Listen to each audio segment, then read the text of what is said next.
Hello dear student, मैं Subhash Saran, biology lecturer, जुनून biology classes में आप सभी का स्वागत करता हूं। आज अपन एक नीट का छोटा सा कंसेप्ट क्लियर करेंगे। एक सिंड्रोम का डिस्कस करेंगे। मोस्टली एक सिंड्रोम का क्या करेंगे, डिस्कस करेंगे, जिसे डाउन सिंड्रोम बोलते हैं। किस नाम से जाना जाता है? Down syndrome. ठीक है, आज अपन किसका डिस्कस करने वाले हैं? डाउन सिंड्रोम के बारे में डिस्कस करने वाले हैं। ठीक है ना।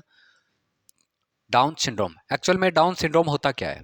ये जो सिंड्रोम होता है वो एन्यूप्लॉइडी की वजह से होता है। किसकी वजह से होता है? एन्यूप्लॉइडी की वजह से। ठीक है, एन्यूप्लॉइडी का मीन्स क्या होता है? अगर कोई भी क्रोमोजोम किसी भी अगर बात करें, इंडिविजुअल की बात करें, तो उसमें क्रोमोजोम की नंबरिंग या तो इंक्रीज हो जाए या डिक्रीज हो जाए। मान लो कि कोई ह्यूमंस की बात करें तो ह्यूमंस में कितने क्रोमोजोम होते हैं? ह्यूमंस की बात करें तो 46 क्रोमोजोम होते हैं। एन्यूप्लॉइडी का मीन्स होता है कि क्रोमोजोम की नंबरिंग या तो एक कम हो जाए या क्या हो जाए, ज़्यादा हो जाए। या तो 46 की जगह या 46 की जगह एक एक्स्ट्रा आ जाए, या 1 एक्स्ट्रा आ जाए तो 47 हो जाते हैं, या 46 के अंदर एक कम हो जाए, ठीक है ना, जिसकी वजह से 45 हो जाए। तो एन्यूप्लॉइडी का मीन्स होता है कि क्रोमोजोम की जो नंबरिंग होती है वो या तो अधिक हो जाए या क्या हो जाए, कम हो जाए। तो उस कंडीशन को अपन क्या कहते हैं? एन्यूप्लॉइडी के नाम से जानते हैं। और जो डाउन सिंड्रोम होता है वो मोस्टली एन्यूप्लॉइडी की वजह से होता है। और इस सिंड्रोम के अंदर क्रोमोजोम की जो नंबरिंग होती है 46 की जगह एक एक्स्ट्रा आ जाता है, जिसकी वजह से उसकी नंबरिंग कितनी होती है? 47 हो जाती है। ठीक है ना। क्रोमोजोम जो नंबर होता है वो 47 हो जाता है। और इस सिंड्रोम को एक साइंटिस्ट ने देखा था जिसका नाम था लैंगडम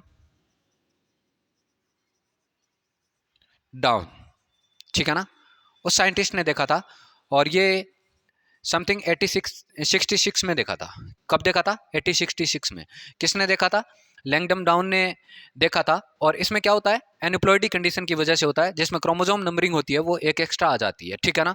और ये जो कंडीशन है ये मोस्टली ऑटोजोम के अंदर होती है। किसके अंदर होती है? ऑटोजोम। ऑटोजोम का मतलब होता है जो क्रोमोजोम सब में सेम होते हैं। एक कंडीशन आती है एलोजोम, जिसका मीन्स होता है कि ये जो मोस्टली अपन बोलते हैं कि अगर ह्यूमंस की बात करें तो 23 पेयर्स क्रोमोजोम्स होते हैं। कितने होते हैं? 23। जिसमें से जो लास्ट वाला पेयर्स होता है 23 नंबर वाला, वो एलोजोम होता है। ठीक है ना। बाकी सारे कैसे होते हैं? ऑटोजोम होते हैं। तो ये ऑटोजोमल सिंड्रोम होता है। इसमें क्या होता है कि जो क्रोमोजोम की नंबरिंग होती है वो मोस्टली अपन बात करें 21 नंबर का जो क्रोमोजोम होता है उसमें एक एक्स्ट्रा क्रोमोजोम आ जाता है। क्या आ जाता है? एक एक्स्ट्रा क्रोमोजोम आ जाता है। अपन मानते हैं कि क्रोमोजोम 1 नंबर, 2, 3 ऐसे पेयर्स होते हैं, जिसमें जो 21 नंबर का जो क्रोमोजोम होता है उसमें एक एक्स्ट्रा क्रोमोजोम आ जाता है, जिसकी वजह से वहां पे जो कंडीशन होती है वो ट्राइजोमी हो जाती है। क्या हो जाती है? ट्राइजोमी कंडीशन हो जाती है। क्रोमोजोम नंबर होते हैं वो एक एक्स्ट्रा आ जाता है। ठीक है ना। 21 नंबर जो पेयर्स होते हैं उसके पास एक्स्ट्रा क्रोमोजोम आ जाता है, जिसकी वजह से ट्राइजोमी कंडीशन हो जाती है। और जिसकी वजह से क्रोमोजोम की नंबरिंग होती है वो 46 की जगह क्या हो जाती है? 47 हो जाती है। ठीक है ना। तो एनिप्लॉइडी की वजह से होने वाला सिंड्रोम होता है। इस प्रकार के सिंड्रोम के अंदर मोस्टली अपन देखते हैं कि उसका जो बैक जो हेड होता है वो फ्लैट हो जाता है। ठीक है ना। पीछे का जो हेड होता है वो कैसा होता है? बैक हेड फ्लैट हो जाता है। फ्लैट हो जाता है। पीछे का जो हेड होता है वो फ्लैट हो जाता है। और उसका जो फेस होता है वो ब्रॉड हो जाता है। ब्रॉड फेस हो जाता है। ठीक है ना। ब्रॉड फेस हो जाता है। आगे का जो फेस होता है वो ब्रॉड हो जाता है, प्लस में फ्लैटेड हो जाता है। प्लस में क्या हो जाता है? फ्लैटेड हो जाता है। और पाम क्रीज्ड हो जाती है। पाम की बात करें, हथेली हथेली की बात करें तो वो क्रीज्ड हो जाती है।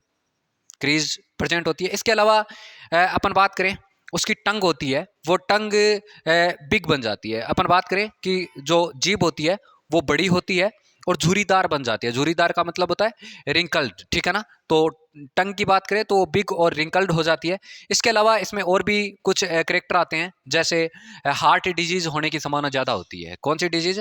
Heart disease. ठीक है ना। हार्ट डिजीज इसमें ज़्यादा देखने को मिलती है। तो ये उसके करेक्टर थे। तो आज अपन ने किसको डिस्कस किया? डाउन सिंड्रोम को। डाउन सिंड्रोम का मतलब अपन बोल सकते हैं एनिप्लॉइडी की वजह से होता है। एनिप्लॉइडी का मीन्स होता है क्रोमोजोम नंबर या तो हाई हो जाए या लो हो जाए, ठीक है ना, या तो कम हो जाए या ज़्यादा हो जाए, ठीक है ना। तो डाउन सिंड्रोम में क्रोमोजोम की जो नंबरिंग होती है वो एक एक्स्ट्रा हो जाती है, जिसकी वजह से क्रोमोजोम नंबर क्या होता है 47, और ये 21वें जो क्रोमोजोम है, 21वां जो पेयर्स होता है उस क्रोमोजोम की जो अपन बात करें उस पर एक एक्स्ट्रा क्रोमोजोम आता है, जिसकी वजह से ट्राइजोमी कंडीशन हो जाती है। इसको खोजा किसने था? लैंगडन डाउन ने खोजा था 1866 में। इसके कुछ करेक्टर भी अपन ने देखे थे। करेक्टर में अपन ने ये देखा है कि उसके करेक्टर में एक तो बैक जो हेड होता है वो फ्लेटेड हो जाता है, आगे का जो फेस होता है ब्रॉड और फ्लेटेड हो जाता है। टंग की बात करें तो बिग और कैसी हो जाती है? रिंकल्ड हो जाती है, मतलब जीभ झुरीदार हो जाती, झुरीदार और बड़ी हो जाती है, ठीक है ना। ये कुछ इसके करेक्टर थे। इसके अलावा एनिप्लॉइडी की कंडीशन में एक डिजीज और होती है जिसे टर्नर सिंड्रोम बोलते हैं। टर्नर सिंड्रोम की बात करें तो उसमें क्रोमोजोम नंबरिंग एक कम हो जाती है, ठीक है ना। ये मोस्टली फीमेल्स में देखने को मिलता है, या अपन बोल सकते हैं एक्स एक्स की कंडीशन में एक्स जीरो कंडीशन आ जाती है, जिसकी वजह से क्रोमोजोम की नंबरिंग होती है वो कितनी रह जाती है? 45 रह जाती है। तो आज अपन ने एक नीट में जो एनसीईआरटी ने मेंशन किया है पूरी बायोलॉजी के अंदर, जितना भी डाउन सिंड्रोम और टर्नर सिंड्रोम के बारे में लिखा है उसको डिस्कस किया है कि ये किसकी वजह से होता है। उम्मीद करता हूँ ये लेक्चर अच्छे से समझ में आया होगा। Thank you.